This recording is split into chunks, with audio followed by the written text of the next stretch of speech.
people. So, for example, if societal conditions, both in history and in the present, make it so that in many school districts, black boys are more likely to be violent in school than other boys, which is true, then a whole dialogue that we're encouraged to have that implies that if more black boys are suspended than any other boys, it must be due to racism and overdiscipline. This isn't to say that overdiscipline is an utterly meaningless phenomenon, but if the idea is that the statistics mean racism, therefore, what happens is that school districts start pulling back on suspending black boys who engage in violence in school, which means that especially because generally most of the kids in those schools in question are black and Latino, and the sorts of people who engage in this dialogue are also the first people to tell you about segregation, so you can't deny that.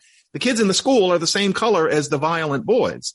If those boys are kept in school, then they keep perpetrating violence against their fellow black students. I think some people think it would be almost just desserts if they're being violent against white students because on a certain critical race theory level, the white students deserve it. But no, it's other black and Latino students who are getting beaten up by this minority of violent black boys. No, I'm not saying it's inherent to black boys to be violent. Notice that I said in the beginning, the reasons for all of that are conditioned by things in the past, things in the present, many of which I would readily call racism. But on a given Tuesday afternoon, if as a result of those things, there's a boy who is beating the hell out of people, well, the people he's beating the hell out of and keeping from getting a good education are other black people, and half of them are girls. Yeah. So this whole business, there are people who have been, now I sound like I'm accusing people of being hustlers, so I won't say it that way.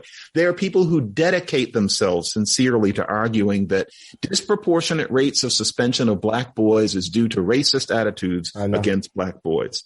And you have to think about that. That's something to think about, especially 30 or 40 years ago. But today, often, if you go with that, and this has been proven several times, there are like 4 studies that I know of, you end up perpetrating violence against black kids in the schools. So everybody, walks around feeling good that they've decried racism in some other way once again, while this poor black girl is having her grades pulled down, not to mention, being beaten up by people who should have been suspended despite the fact that they're black and that black people have had a hard time in this society. So I say this.